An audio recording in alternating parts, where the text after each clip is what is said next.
श्री दुर्गाय नमः। श्री दुर्गाष्टमी तीसरा अध्याय।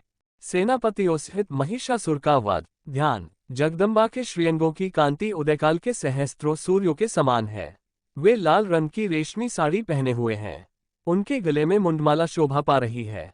दोनों स्तनों पर रक्त चंदन का लेप लगा है। वे अपने कर कमलों में जपमालिका, विद्या और अभय तथा वर नामक मुद्राएं धारण किए हुए हैं। 3 नेत्रों से सुशोभित मुखारविंद की बड़ी शोभा हो रही है।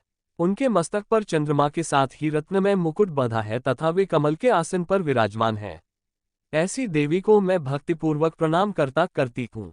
ऋषि कहते हैं, दैत्यों की सेना को इस प्रकार तहस नहस होते देख महादैत्य सेनापति चिक्षुर क्रोध में भरकर अंबिका देवी से युद्ध करने के लिए आगे बढ़ा। वह असुर रणभूमि में देवी के ऊपर इस प्रकार बाणों की वर्षा करने लगा जैसे बादल मेरुगिरी के शिखर पर पानी की धार बरसा रहा हो। तब देवी ने अपने बाणों से उसके बाण समूह को अनायास ही काटकर उसके घोड़ों और सारथी को भी मार डाला। साथ ही उसके धनुष तथा अत्यंत ऊंची ध्वजा को भी तत्काल काट गिराया। धनुष कट जाने पर उसके अंगों को अपने बाणों से बींध डाला। धनुष, रथ, घोड़े और सारथी के नष्ट हो जाने पर वह असुर ढाल और तलवार लेकर देवी की ओर दौड़ा। उसने तीखी धार वाली तलवार से सिंह के मस्तक पर चोट करके देवी की भी बाईं भुजाएं बड़े वेग से प्रहार किया। राजन, देवी की बाह पर पहुंचते ही वह तलवार टूट गई। फिर तो क्रोध से लाल आंखें करके उस राक्षस ने शूल हाथ में लिया और उसे उस महादैत्य ने भगवती भद्रकाली के ऊपर चलाया। वह शूल आकाश से गिरते हुए सूर्यमंडल की भांति अपने तेज से प्रज्वलित हो उठा। उस शूल को अपनी ओर आते देख देवी ने भी शूल का प्रहार किया। उससे राक्षस के शूल के सैकड़ों टुकड़े हो गए। साथ ही महादैत्य चिक्षु की भी धज्जियां उड़ गईं। वह प्राणों से हाथ धो बैठा। महिषासुर के सेनापति उस महापराक्रमी चिक्षु के मारे जाने पर देवताओं को पीड़ा देने वाला चामर हाथी पर चढ़कर आया। उसने भी देवी के ऊपर शक्ति का प्रहार किया, किंतु जगदम्बा ने उसे अपने हुंकार से ही आहत एवं निष्प्रभ करके तत्काल पृथ्वी पर गिरा दिया।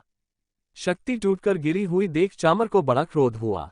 अब उसने शूल चलाया, किंतु देवी ने उसे भी अपने बाणों द्वारा काट डाला। इतने में ही देवी का सिंह उछलकर हाथी के मस्तक पर चढ़ बैठा और उस दैत्य के साथ खूब जोर लगाकर बाहुयुद्ध करने लगा।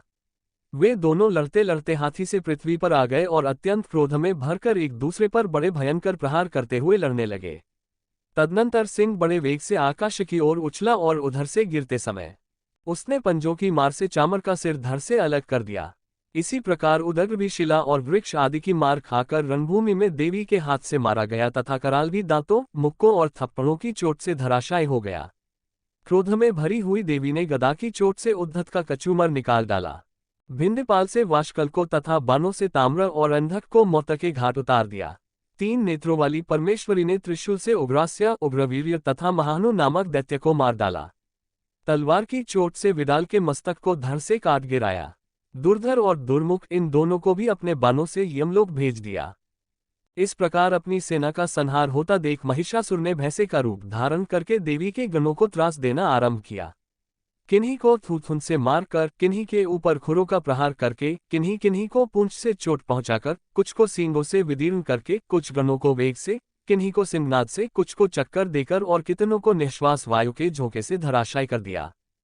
इस प्रकार गणों की सेना को गिराकर वह असुर महादेवी के सिंह को मारने के लिए झपटा।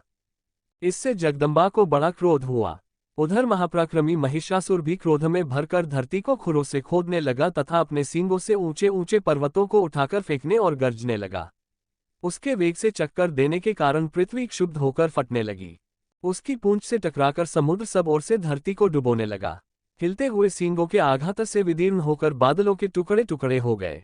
उसके श्वास की प्रचंड वायु के वेग से उड़े हुए सैकड़ों पर्वत आकाश से गिरने लगे। इस प्रकार क्रोध में भरे हुए उस महादैत्य को अपनी ओर आते देख चंडिका ने उसका वध करने के लिए महान क्रोध किया। उन्होंने पाश फेंककर उस महान असुर को बांध लिया।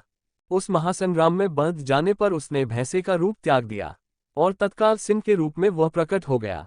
उस अवस्था में जगदम्बा ज्यों ही उसका मस्तक काटने के लिए उद्यत हुई, त्यों ही वह खड्गधारी पुरुष के रूप में दिखाई देने लगा। तब देवी ने तुरंत ही बाणों की वर्षा करके ढाल और तलवार के साथ उस पुरुष को भी बींध डाला। इतने में ही वह महान गजराज के रूप में परिणत हो गया तथा अपनी सूंड से देवी के विशाल सिंह को खींचने और गर्जने लगा।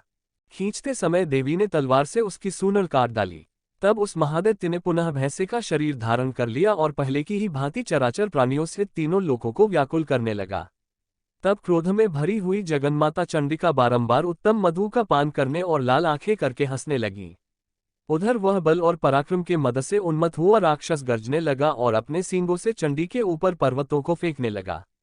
उस समय देवी अपने बाणों के समूहों से उसके फेंके हुए पर्वतों को चूर्ण करती हुई बोली। बोलते समय उनका मुख मधु के मद से लाल हो रहा था और वाणी लड़खड़ा रही थी। देवी ने कहा, ओ मूढ़, मैं जब तक मधु पीती हूं तब तक तू क्षण भर के लिए खूब गर्ज ले। मेरे हाथ से यहीं तेरी मृत्यु हो जाने पर अब शीघ्र ही देवता भी गर्जना करेंगे। ऋषि कहते हैं, यो कहकर देवी उछली और उस महादैत्य के ऊपर चढ़ गईं। फिर अपने पैर से उसे दबाकर उन्होंने शूल से उसके कंठ में आघात किया। उनके पैर से दबा होने पर भी महिषासुर अपने मुख से दूसरे रूप में बाहर होने लगा। अभी आधे शरीर से ही वह बाहर निकलने पाया था कि देवी ने अपने प्रभाव से उसे रोक दिया। आधा निकला होने पर भी वह महादैत्य देवी से युद्ध करने लगा। तब देवी ने बहुत बड़ी तलवार से उसका मस्तक काट गिराया। फिर तो हाहाकार करती हुई दैत्यों की सारी सेना भाग गई तथा संपूर्ण देवता अत्यंत प्रसन्न हो गए। देवताओं ने दिव्य महर्षियों के साथ दुर्गा देवी का स्तवन किया। गंधर्वराज गाने लगे तथा अप्सराएं नृत्य करने लगीं।